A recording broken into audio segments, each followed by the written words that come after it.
Good afternoon, everyone. It is a great pleasure for me to introduce our speaker today, who will be talking on the role of environmental modeling in chemical risk assessment and registration. Our speaker, Dr. Jensu Tang, she works at Bayer. She is the head of environmental exposure modeling in the North American Environmental Safety Group of Bayer Crop Science. Her team interacts with scientists in a number of areas, environmental fates, ecotoxicology, human safety, and exposure assessment. She is also a senior Bayer Fellow working in these areas. In terms of educational background, she got her BS degree in environmental chemistry from Jilin University in China, her master's from ITC in the Netherlands, and her PhD from Purdue. On a personal level, we have known each other for 20 plus years. We were in the same class at ITC in Holland, pursuing for our master's degree. So it's a great pleasure to see her in person. So please join me in welcoming Dr. Tang. Dr. Tang, the floor is yours. All right, thank you, Michael, for the nice introduction. It's my pleasure to be here online and to talk about the role of exposure modeling in chemical risk assessment and registration. So my colleague already introduced my role. I'm part of the North American Environmental Safety Department in Bayer Crop Science, located in St. Louis, Missouri. Of course, now we are all working from home. So I will start a little bit background information about myself and my research experience. So I thought if any of you have a potential interest in industry career, then maybe then you can see, what's the qualification requirement to work in the industry. My colleague already talked about my education. Basically, there shows that my BS in environmental chemistry and from Jilin University, Northeast China, and my master degree in environmental systems analysis and water resource management from the Netherlands, and it's ITC, University of Twente. And that's where, my colleague said we know each other and became a friend for a long time.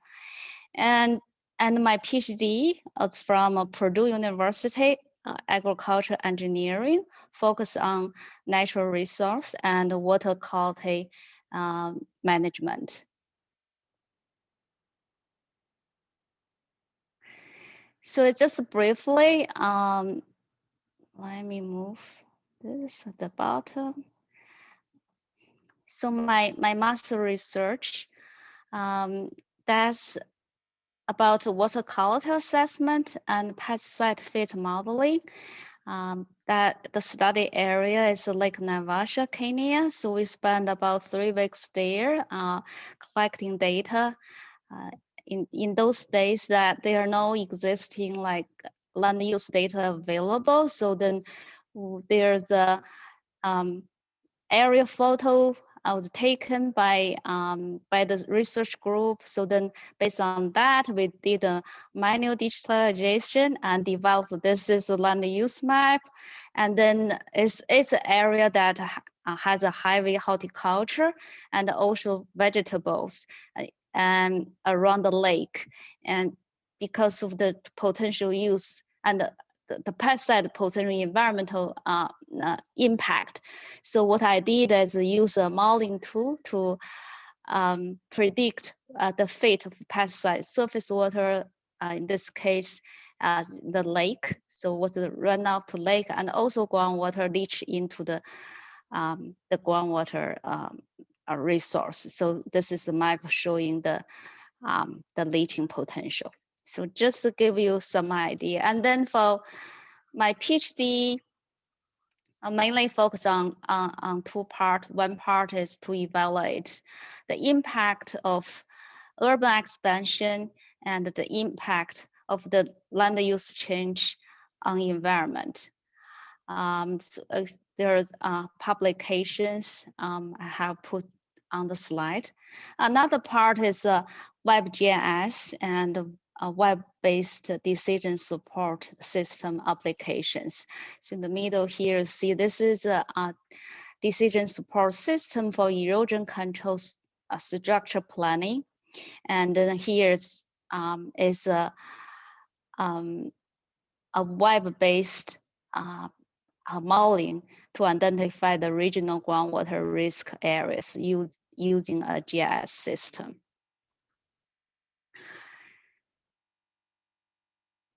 Now, my Bayer experience. So I've been working for Bayer for 17 years. So technical title is Senior Bayer Science Fellow. So my technical work now focus more on collaborations with stakeholders, including universities and government research organizations and the regulatory agencies to promote science-based risk assessment. And I also have a team. Our team is mainly focused on predict environmental exposure through air, water, soil, and sediment using a suite of exposure modeling tools. I have a team of 7 PhD scientists. And then here in the graph, briefly, just showing that, when the chemical applied, what's the degradation pathways. For example, degradation in plant and soil, and then what's the offset movement through leaching to groundwater, to spray drift to nearby aquatic water body and runoff erosion. And I'll cover this a little bit more when we talk about modeling. So that's about me. Now I want to cover how the crop protection product discovered and how they're developed and registered before the product can be put on the market. So why the crop protection product are needed? Because the fast growing population, last year 6 billion worldwide, and then projected to 2025 8.5 billion. So there is a food demand, increasing food demand. However, we still have a very limited arable land. It's about 12% of Earth's surface, and it's not going to expand much. And also have a very limited water availability for agriculture. Like in California is one of those areas that need a lot of irrigation for agriculture. And then the crop production can help to increase yield, but in a manner of not compromise environment and human safety. So with that, there are a lot of technology and innovations these days. Here, just a couple examples. On the left, you see, remote sensing and also like drones that can be used for the potential spot applications rather than spray the whole field. And how about some of the, only part of the field? And then there are also biotechnology. So Bayer also have a big biotechnology division actually driving the biotech area in the industry in the world. And there are gene editing and other initiatives and innovations are going. And recently, Bayer also acquired like vertical application agriculture company. So that's for the urban agriculture.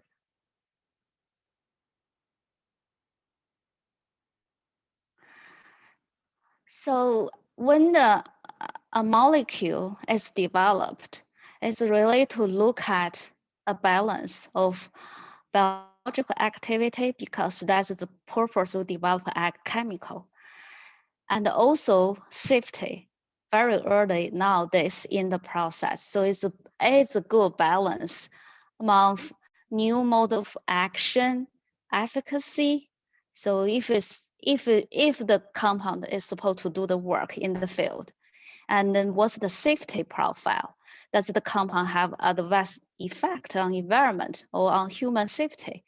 Can the pesticide registered?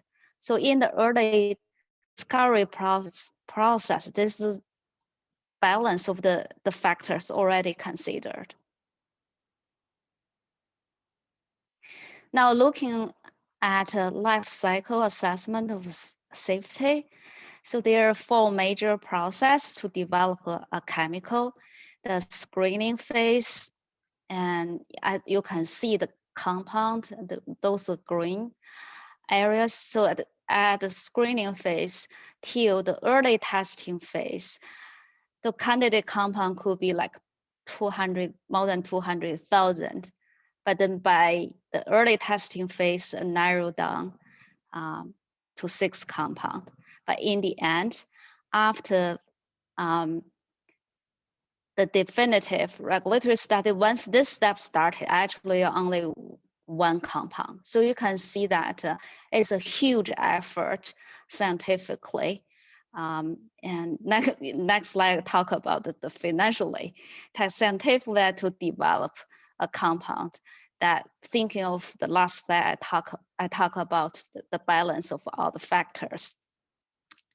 It takes about 2 years in the early testing after you see the efficacy, and 4 years to develop regulatory studies. So almost all the agencies in the world, like for example, in the US, EPA has a set of required studies that covers ecotox, tox, environmental fate, and efficacy studies. So those are needed, and it takes about 4 years to generate those data.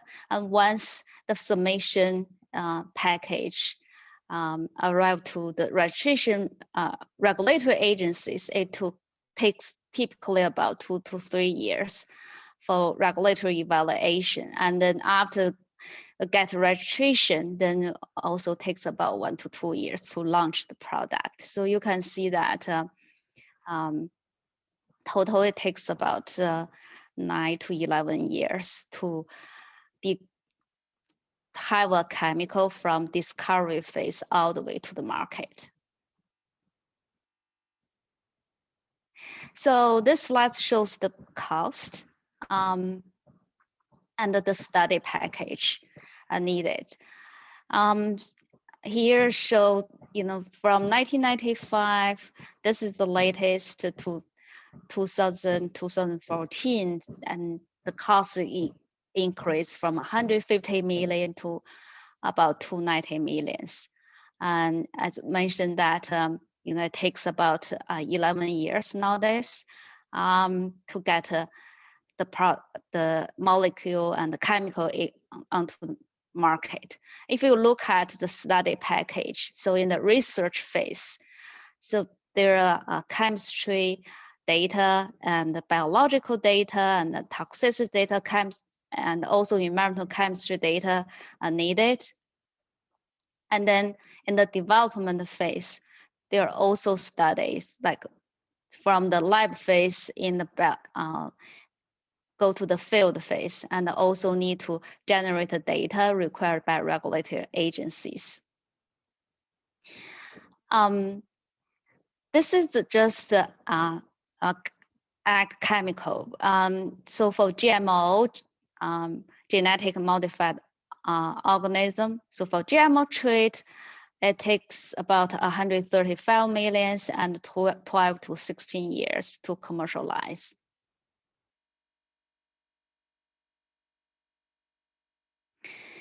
And look at the trend in pesticide characteristics driven by regulatory agency over the years. So I don't have a newer data, and this is up to 2010. Look at the toxicity decreased dramatically, and application rate is also decreasing. So actually, this is 2010 data. So nowadays we work on the development compound basically is much lower than 1 pound. A lot of that is, common is like 100 gram AI per hectare. So it's more active and then reduce the total environmental loading and persistency also in general in the decreasing trend.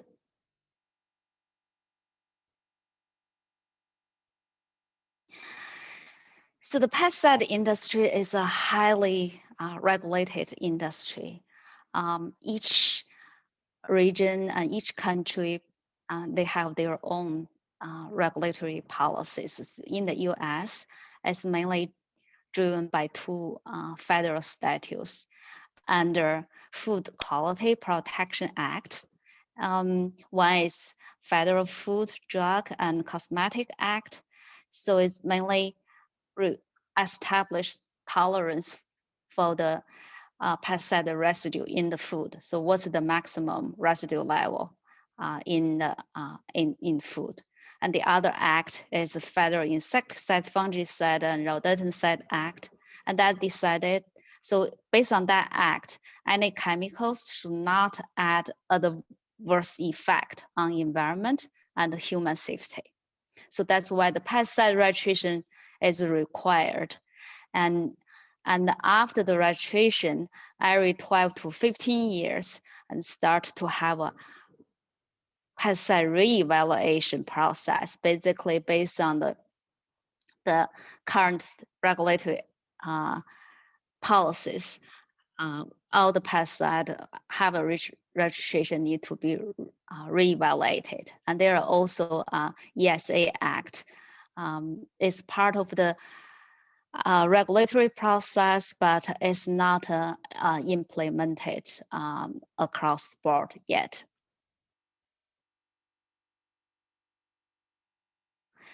So all the registration decisions and the supporting document are public information. So they are posted on regulations.gov. When EPA generates risk assessment, here you see the draft human health or eco risk assessment. They will post in regulation.gov, and they have a commenting period. So anybody basically can submit a comment, and then they will address the comment before they issue the final decision, registration decision.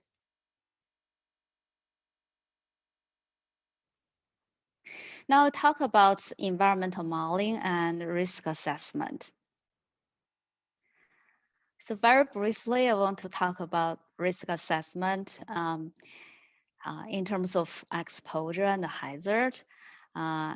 So it's a function of exposure and hazard. So it's not only dependent on hazard. You may say, well, here that this compound or this chemical is very toxic.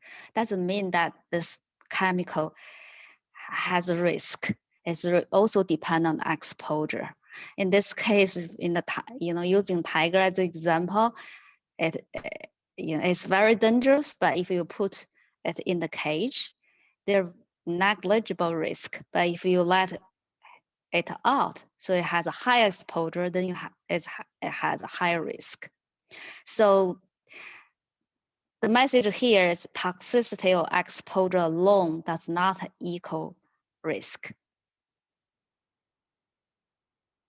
So talk about role of environmental modeling. So looking at this function, risk, hazard, and exposure. So the environmental modeling is really to provide the information on the modeling side for eco risk assessment, environmental risk assessment, and also for dietary risk assessment, which has a food part and the drinking water part.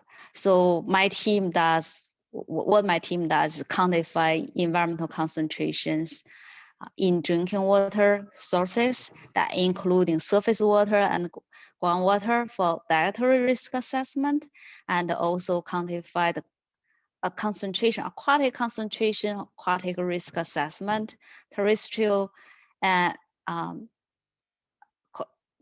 quantify the concentration in soil, and for the non-target plant risk assessment. We don't have time to cover both risk assessment, but I have used the eco risk assessment as example, so you can see how the risk is conducted and how the exposure contribute to risk assessment. And so we saw earlier slide similar to this to look at environmental fate and exposure pathways.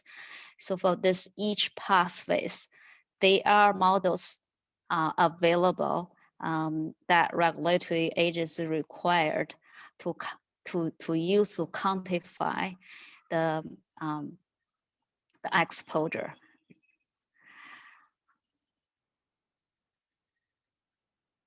So take an example of eco risk assessment. This is the EPA's risk assessment paradigm accepted globally.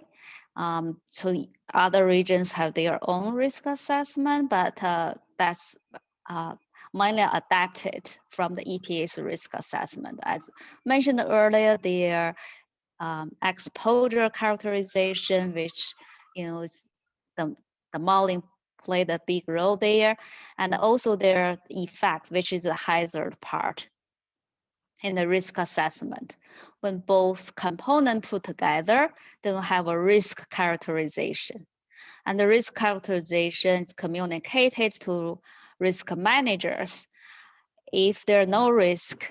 And so that's good. So they got registration or pass the registration review. If there is a potential risk, then we need to get additional information and then to look at what kind of refinement can be done from exposure side and from effect side.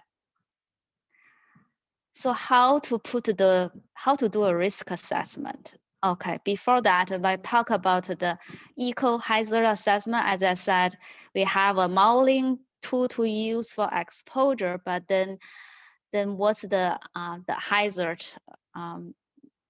data comes from? So basically, it's those response studies. They drive the endpoint for eco risk assessment, and including terrestrial, aquatic. Under aquatic, there are animal, plant, and the animals is fish, invertebrate, plant is algae, duckweed, and the terrestrial part also animal, plant, and bird, wild mammal, pollinators. In Canada, there are earthworms, non-target organism. And for plant, there's emergence and vegetative vigor. So as you can see, a lot of ecotox data packages needed, and all of those are evaluated. So if you see any chemical now used on the market, it has to pass this risk assessment. It's all evaluated, the drift, and there are no adverse effect. That's why the chemical can be on the market. So EPA used a simple risk quotient approach, a deterministic approach. Basically, risk quotient RQ is calculated using exposure divided by toxicity, which we saw in the earlier slide from the hazard studies. And then there is also a level of concern set up. If levels of concern RQ less than levels of concern, then they conclude minimal risk. If RQ greater than level of concern, that means need further evaluation. So here just an example showing risk characterization for aquatic animals. think of the species I showed you earlier. So for them, there's such a risk characterization standard, the level of concern for each of that. This is just an example for aquatic animals, so has a different level of concerns. So what are the models used by EPA and PMRA, Pesticide Management Regulatory Agency? It's a counterpart of EPA in Canada. So my team basically support compound registration and registration review in North America, and we also provide part of the support to Latin America. We have a team our counterpart in Europe, in Germany. They provide the exposure modeling support to EU countries. So for surface water, EPA use it called pesticide water calculator. Basically, it's a shell that integrate PRISM VVWM model, and PRISM is a field-based model. The VVWM is aquatic model, and PMR is using the same tool, and there are another spatial level assessment called spatial aquatic model being developed by EPA. For groundwater, a similar model, but it has a different assumptions because the focus is different. And in some cases, like for specific use, like a rice, and it has a very different agronomical practice. So EPA has a model specifically for rice use. So those are the water models, but what about air? For example, spray drift. So they are a specific spray drift models for the drift evaluation, and for how for the vapor drift that through the volatilization of chemical. There are also specific models for the volatilization evaluation. And then for terrestrial, there are different models, plant assessment 2 as a higher tier, and then terra plant as a screening level 2. So all those models, they are very simple model, like tier 1 REST model, basically spreadsheet calculation. And then the rest of those models like PwC, ActDrift, ActDisp, mechanistic based models based on physical properties, physical process, sorry. So EPA and PMRA, they have a different standard crop scenarios and the water body assumptions, although they use same models, but they have a different risk assessment requirement. Measure for exposure, agencies typically, regulatory agencies use a tiered approach. Tier 1, a simple model require minimum effort, but also a more conservative. And then tier 2 is like mechanistic models, and that have a more realistic exposure predictions. And all the way tier, the higher tier, then it could involve the use of monitoring data and or doing the field studies. For example, spray drift field study or volatility field studies.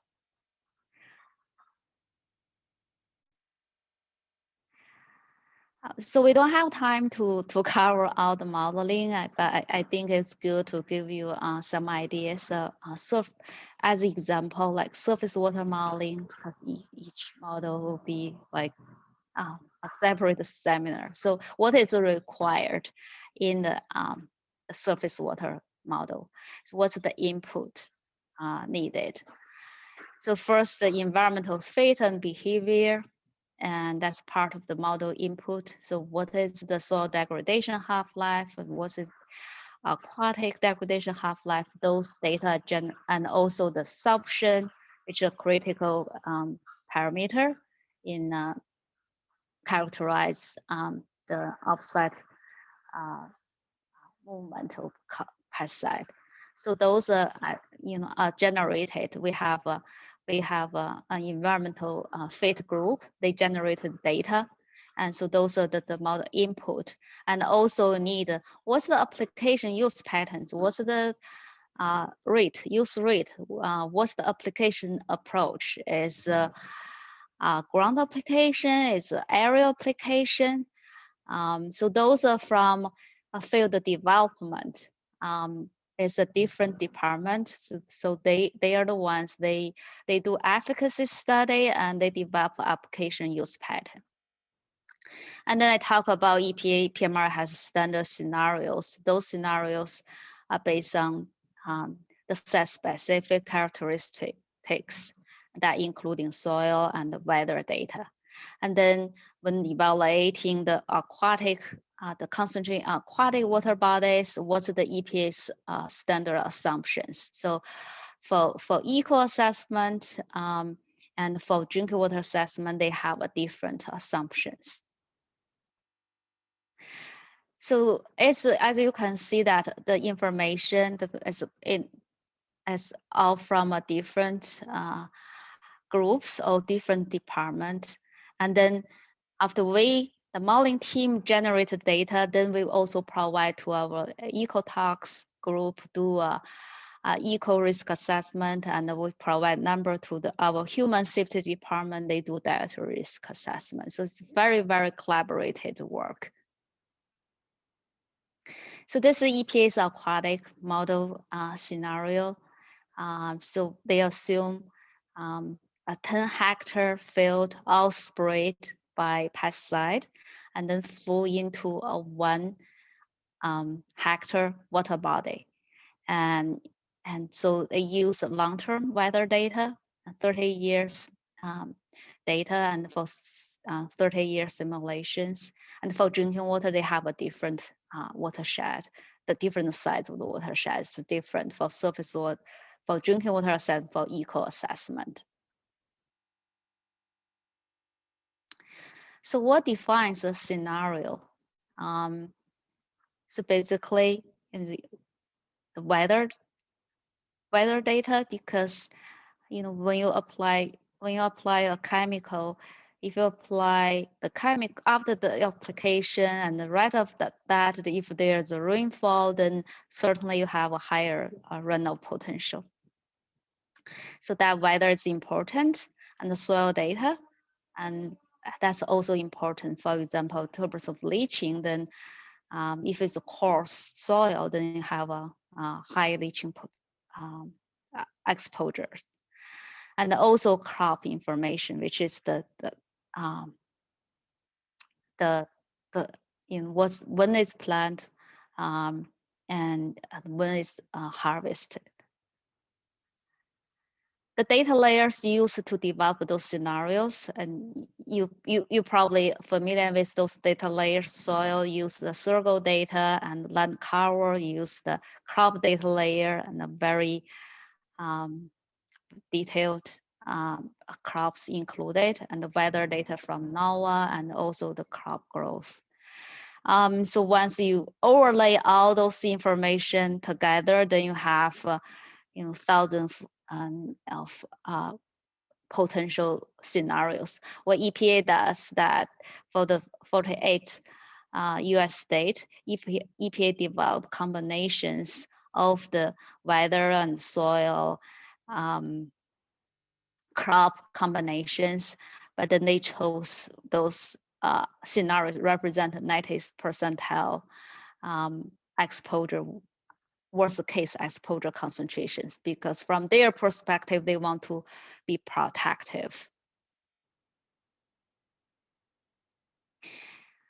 So here's a very simple example showing, the model result. So estimate environmental concentrations for eco assessment. You see the scenario, talk about crop scenario, like there's apple. So this is for one of our insecticide.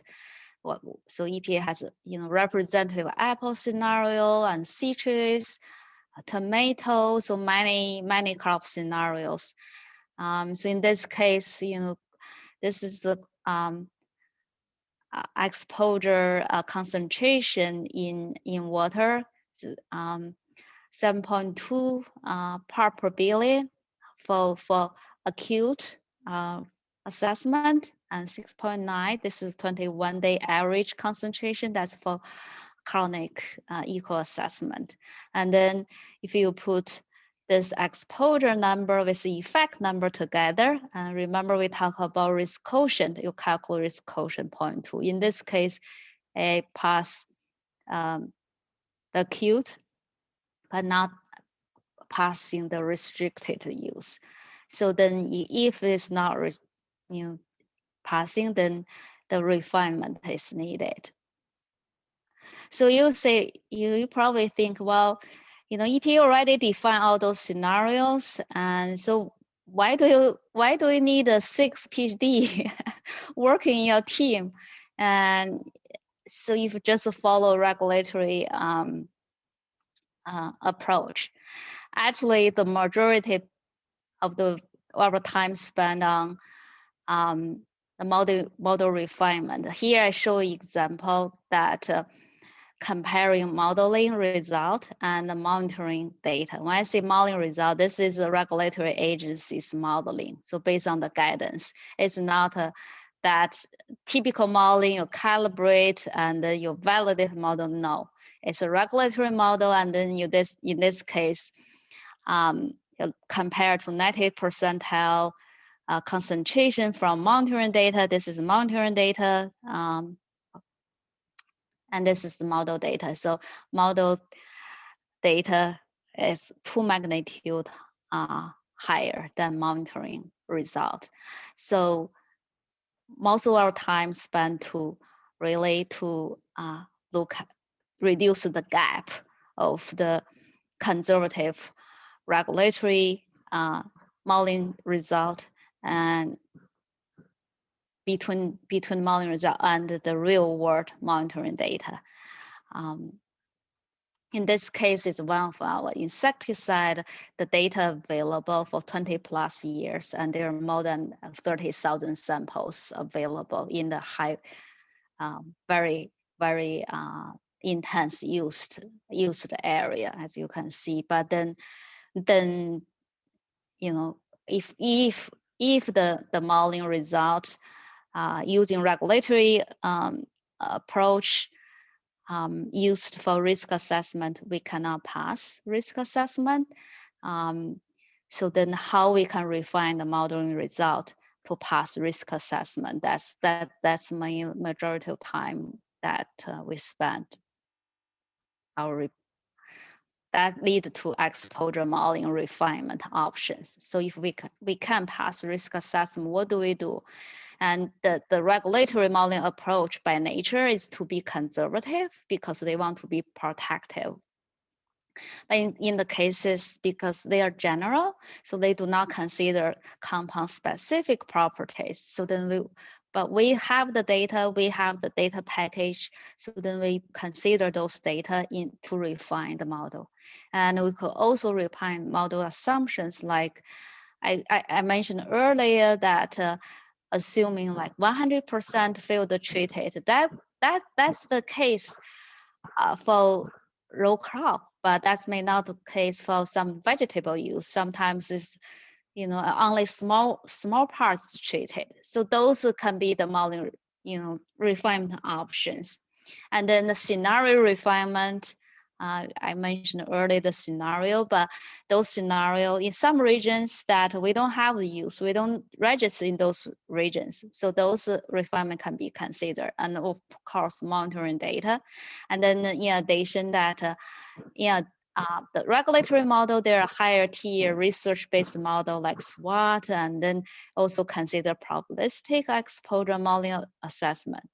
And then if without the refinement, if we still not pass risk assessment, then risk mitigation needed. For example, reduce application rate and have a soil restrictions in the coarse soil and very sandy areas.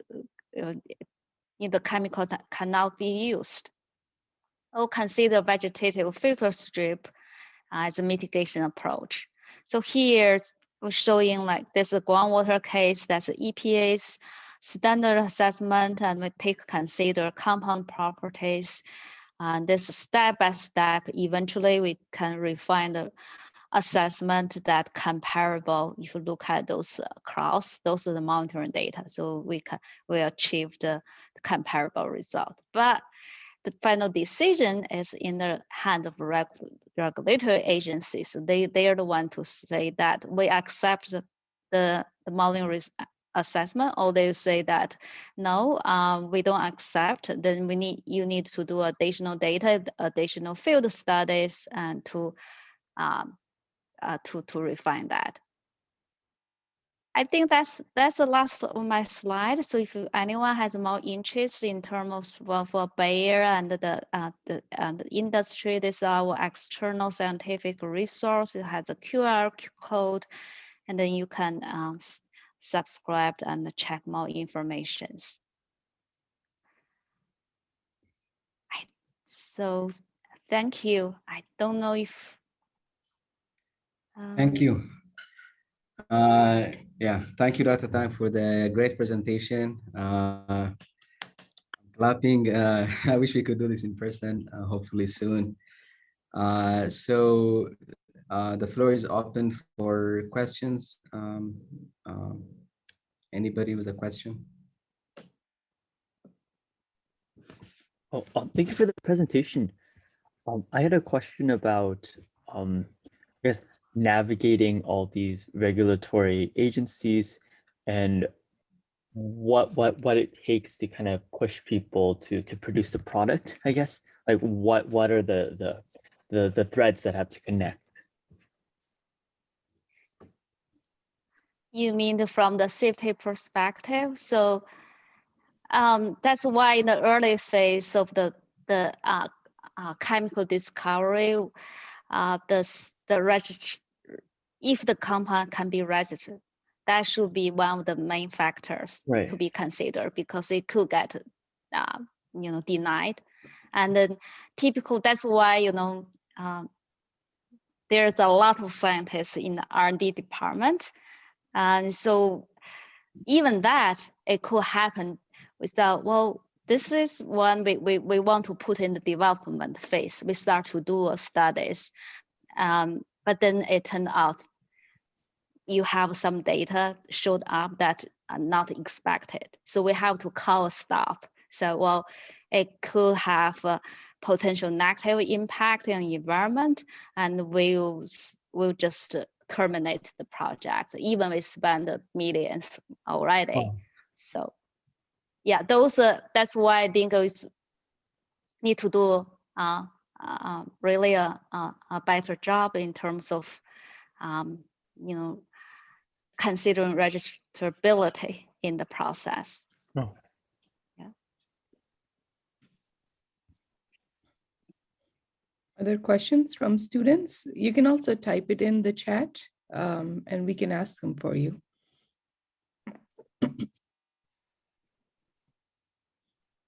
While you're thinking, Dr. Tang, excellent presentation. I really enjoyed, your journey and things that you do, and especially the tiger example. I have a similar shark example in one of the classes that I teach on risk assessment and others.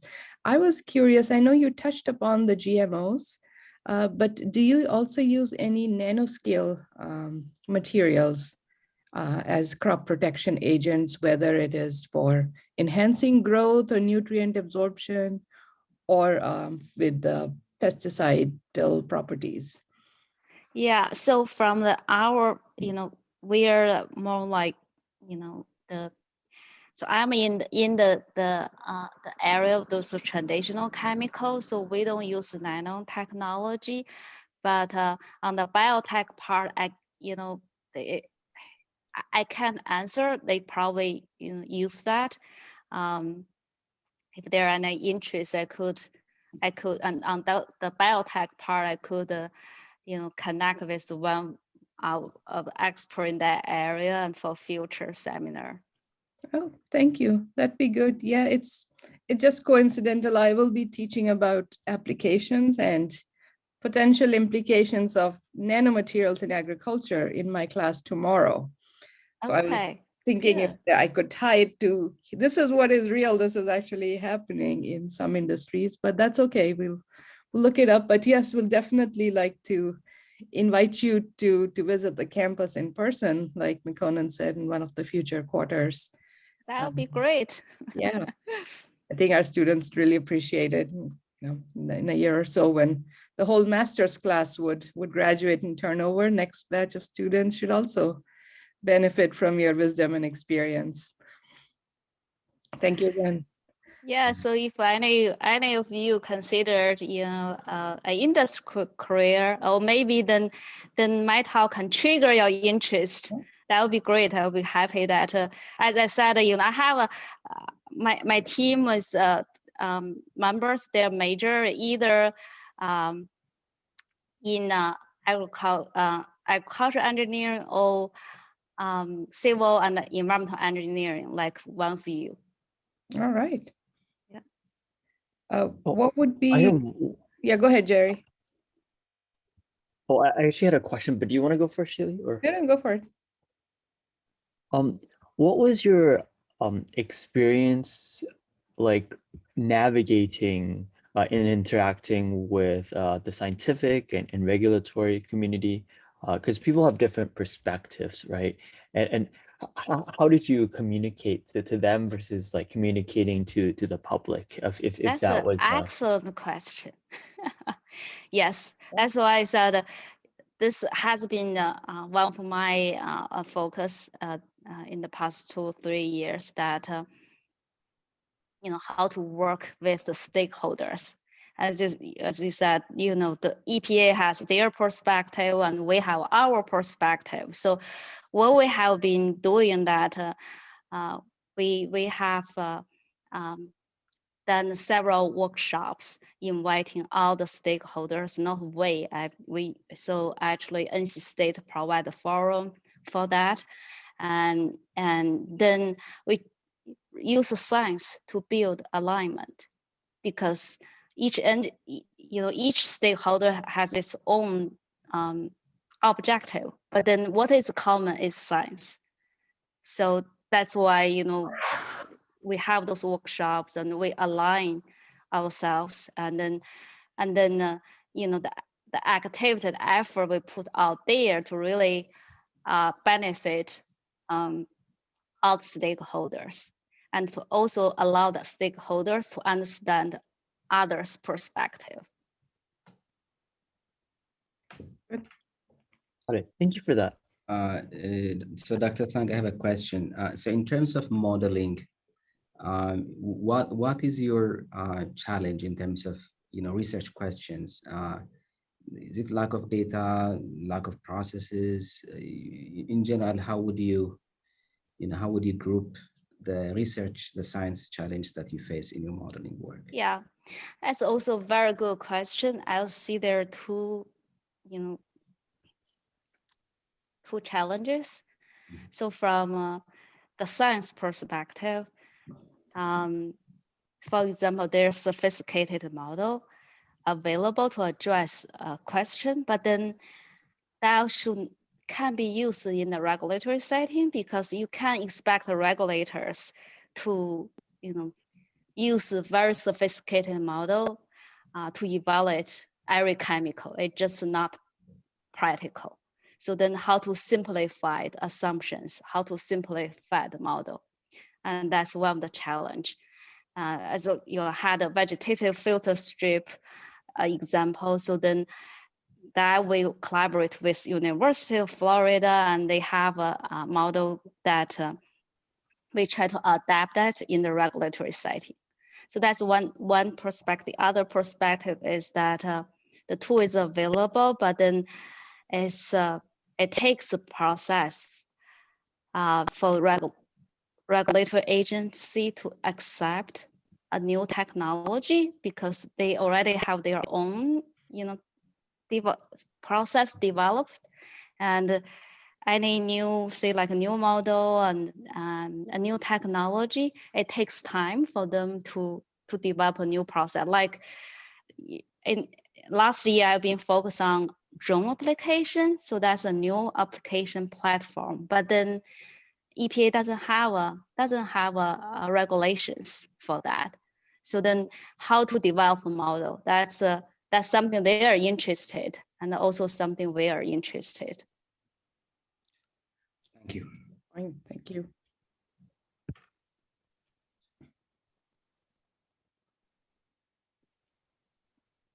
Any last thoughts or questions? I had one. Go for it.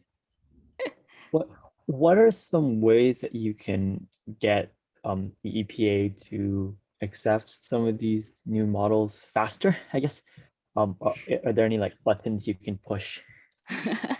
There are no button can push, but then as I said, like them to engage. Okay. We have to be fair that they are not like us scientists. They are regulators. It's not their job really to be a scientist. So they need to rely on scientists.